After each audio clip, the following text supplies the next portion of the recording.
Hello to my flamazing first grade artist and welcome to Art with Miss P this week. This week's lesson is going to be based on the book Little Owl's Night. Along with this lesson, I posted a link to the video of the read along to that book, so I hope you take some time to watch it because it's a great story, it's got great artwork in it, and you might get some ideas from it to design your owl. But here's an example of what we're going to do. We're going to draw an owl from the book Little Owl's Night sitting in a tree at night. This is going to be a crayon resist. However, in the classroom, since we can't do art in the art room and I'm having to push into your reading classes, I'm not able to bring our watercolor paints. So we have to improvise. So we're going to use our markers to paint with. Now, we've done this in previous lessons, so you should be familiar with it. But if you're not, don't worry, I'll explain it how it works in the video. However, if you have watercolor paints at home, you are more than welcome to use your watercolor paints. But if you don't have watercolor paints at home, I'm going to show you how to use your markers to make it look like watercolor paint. So here's what you need for this lesson. You need your white paper, your pencil, eraser, your crayons, specifically a black crayon, and your markers, a paintbrush, and a water container. So grab those things, my friends, meet me over in my studio, and let's get started on our Little Owl at Night. Hello friends, and welcome to Art with Miss P this week. So this is this week's lesson. It's going to be an owl at night sitting in a tree from the book Little Owl's Night. So we're going to make our owl look like the owl from that story. So you're going to need your pencil and eraser, a white piece of paper, a white crayon and a black crayon, and then a paintbrush, water container, and your markers that we're going to turn into paint. So make sure you have those items with you. All you need right now is your pencil, eraser, and your white paper. So let's turn your white paper vertical so that we've got plenty of room to draw. And the first two things we're going to draw are the owl's eyes. So if you notice, Little Owl has very big eyes, so we're going to draw them first. So right in the center of your paper, I want you to draw two big circles. You want them to be side by side, not quite touching, but you do want them close together, and you want them to be big, same size, and in the center of your paper. If you make them too big, then you're not going to have enough room on your paper for the rest of your owl's body. If you make them too small, it's just going to be hard for you. So two medium-sized circles like this right here. Then I want you to put a circle inside that circle and another circle inside it. So it looks like we're drawing bull's eyes. These are called concentric circles, but they do look like a target or a bullseye. So those are going to be the owl's eyes. All right. Now we're going to draw across the top a curved line like that. Now I did not draw my curved line way up here. We don't want to give our owl a big forehead. We want it to be just above the eyes, and we want it to be the same length as the width of both eyes. And then at the end of this line, we're going to give it a little jagged line like this. Those are going to be the owl's ears. Now we're going to come from the tip of this ear right here all the way around to right here. So we're going to draw a curved line like this all the way around. Now we're not coming all the way down here. So again, we don't need a lot of space right here because in the book, Little Owl has a really big head with big eyes.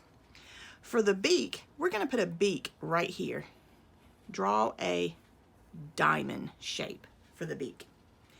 Now for Owl's body, we're going to draw little because in the book, he's got a little body and a really big head. So right here, we're going to draw the letter U, and then we're going to put another letter U right inside. So this is going to be the body of Little Owl, and we're going to give him some feet. So give him two little feet with claws, and then out to the side right here, his wings. So there's Little Owl's wings. All right, we're gonna have him sit on a tree branch. Now that we know where his feet are, we know where the branch can go. So right here, we're gonna draw a line, let it run off the page right over here. Then we're gonna draw a parallel line right under it like this right here. Then we're gonna draw the tree trunk. And the tree trunk, it's gonna go all the way down from the top of our paper all the way down. Now you can leave it like this and let it run off the page, or you can draw this line right here so you can see the tree trunk with a little bit of sky on the edge. The choice is yours. I am gonna leave my tree trunk like this and let it run off the page. This, I had a little bit more room, so you just work with whatever works best with your design. So now we've got our tree trunk, and if you want to take and have some limbs coming off of your tree branch like this right here, you can. So I drew a limb coming off because I had the space to do it. On this one, I had it branch off to the top and to the bottom like this. So you choose which way you want it to go. All right, in the background, we're gonna draw a really big moon, and I'm gonna have it disappear behind my owl right here so I don't see that bottom part of the moon because it disappears behind the owl right there. Right here, we're gonna put feathers, and we're gonna do a line like this right here. This is like drawing fish scales. So we're gonna use this same type of pattern. Now notice, I'm not drawing very tiny. You don't wanna draw teeny tiny. The bigger it is, the easier it's gonna be for you to color. So we wanna fill this space in with bump lines like this right here. And you want them to touch so they look like they're overlapping. This is kind of like what we would draw if we were drawing scales on a fish, but we're gonna use this as feathers for our owl. Okay, so we are now done with our drawing. So the next thing we need to do is come in with our black crayon, and we are going to outline all of our pencil lines with a black crayon. Now look how dark my line is. Don't outline like this right here. That's too light. You want to get down a nice dark black line so that when we start to paint, even if you're using watercolor paint, even though today we're going to use our markers, it's still going to be like using watercolor paint. We want to get a nice dark line down, so not only does it outline our objects, but it creates a wax barrier so your paint won't bleed into your other colors. This is why we're not using Sharpie. I had some of my friends in the classroom ask me, why don't we outline this in Sharpie? Well, Sharpie doesn't create a wax barrier to help keep your paint from bleeding in, but a crayon does, because this is a crayon resist. We want the watercolor paint to resist our crayons, and that's how you do it. So get everything outlined, and when you get that done, we'll move to the next step.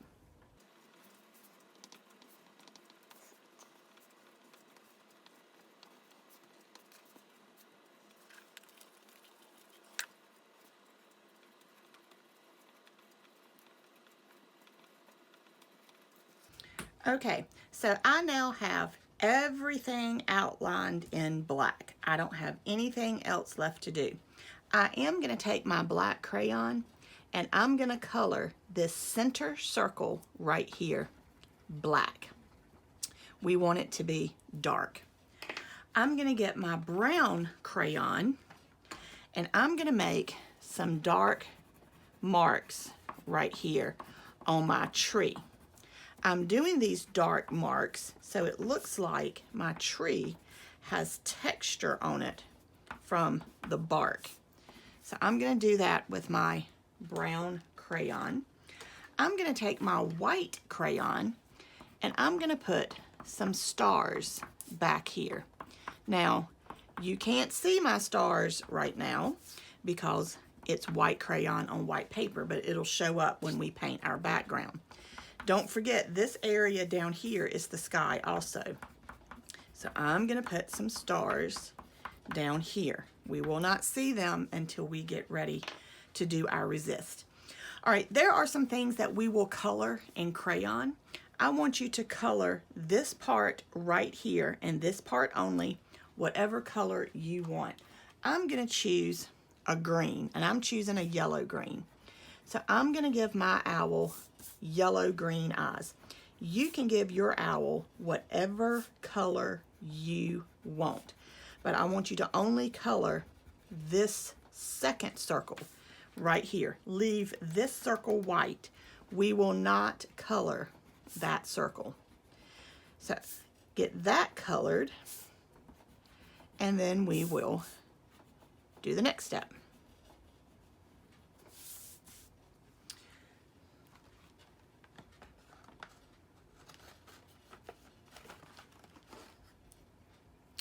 All right, I'm going to color my beak orange.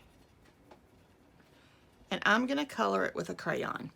I'm also going to come down here to my feathers, and I'm going to color a few feathers orange. Not all of them, just a few. Those few right there. And then I'm going to choose other colors also. So choose a variety of colors in here and color your feathers different colors with your crayon. So get that done, and then we'll do the next step.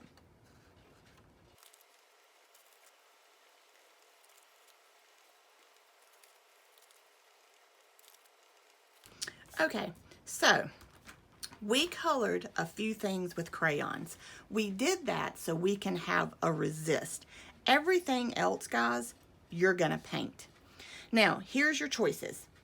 Your tree is gonna be brown, but you can color your owl whatever color you wanna color it.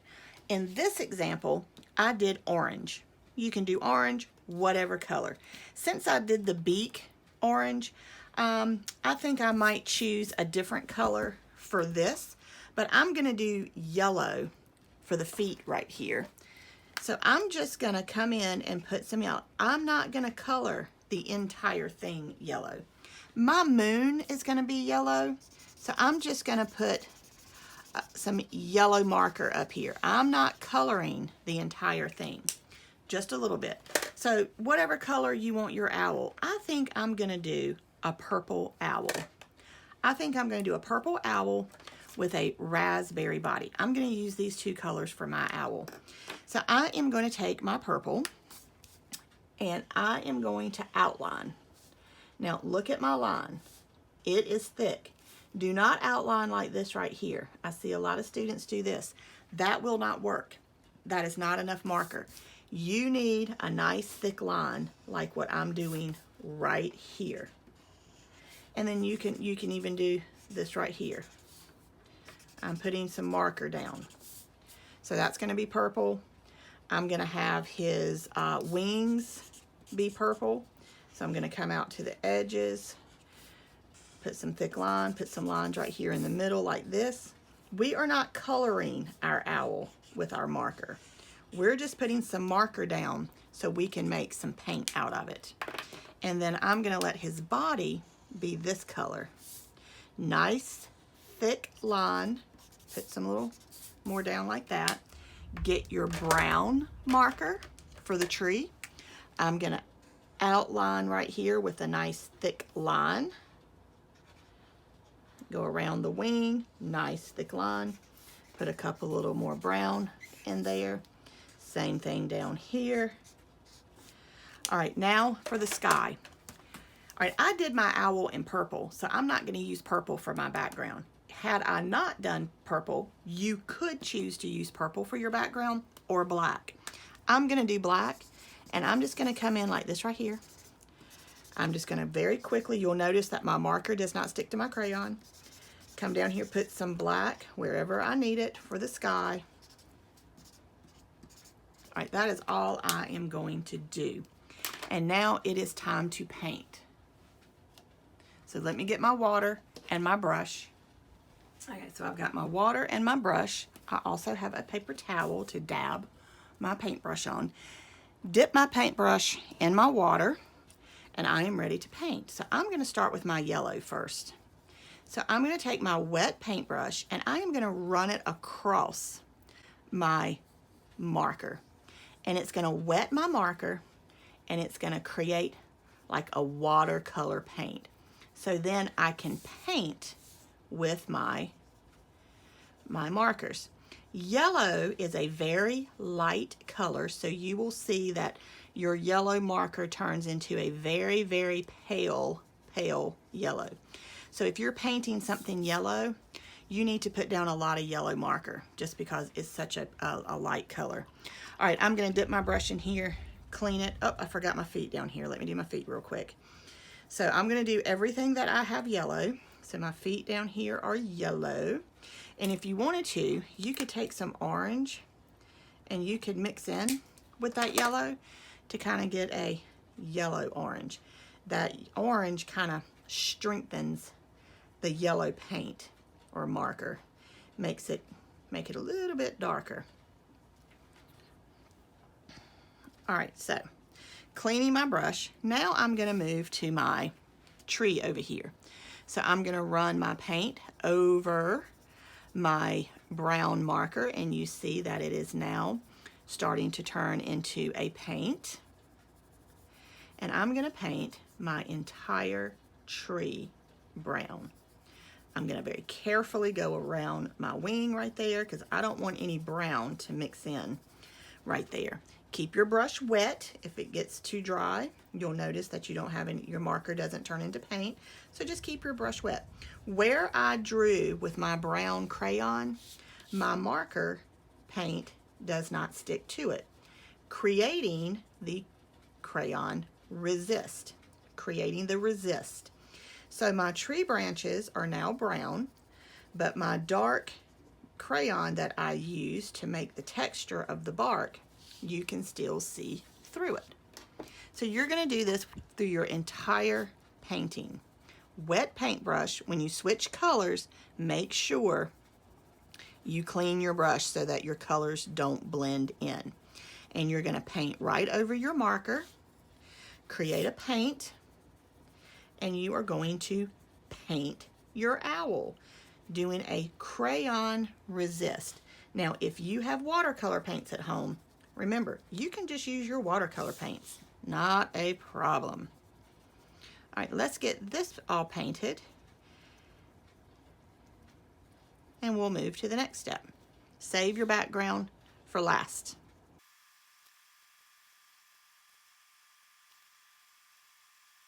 Okay, now I have everything painted. And as this dries, it'll blend in a little bit more. You want to be careful not to put too much water on your paper because it'll eventually start to what we call pill. Pill means it starts to come apart. If you think about water and paper, eventually when it becomes saturated, the paper starts to crumble. So you want to be careful, but you can always come back after it dries and go back over these right here. But as it dries, you'll find that it'll start to darken and change color and maybe blend out more. All right, now for your background, we saved the background to the end. So I've got my clean brush and I'm now just going to go over my black. Now, black is a very strong color. So you want to be careful not to have your black bleed into your other colors. Since we've got that nice dark black crayon border down, that's going to help keep it from bleeding in. But just be careful when you're painting your background because you don't want that black to get into your other colors. Black is a very dark color and it can really get in there and mess with other colors. So you want to be super careful with your black. And we saved the background for the last part because it's black and it's dark. Now, wherever you did your white crayon, as you can see now that my stars are starting to come through because of the wax from the crayons, the paint, watercolor paint, or our marker paint will not stick to it. And that's what's so cool about crayon resists, is watercolor paints will not stick to crayon. And you'll see that your marker, your black marker, kind of turns almost like a blue-gray. and that is perfect for your nighttime sky. So let's get that painted. And like I said, when this dries, you can always come back and try to smooth out some of these marks, or you could just leave them in. It's just the nature of the art. You know, if we were using watercolor paints, we wouldn't have these marker marks, but because we're using marker, you might have some of these marks, and it's okay. Just adds a little pizzazz to it. Okay, so there's that completed lesson, and here's my other one from a previous lesson, so you can see that both look very similar but very different in my color choices. So have fun with this project, guys. I look forward to seeing your little owls at night. Until next time, peace, love, and sparkles from Miss P.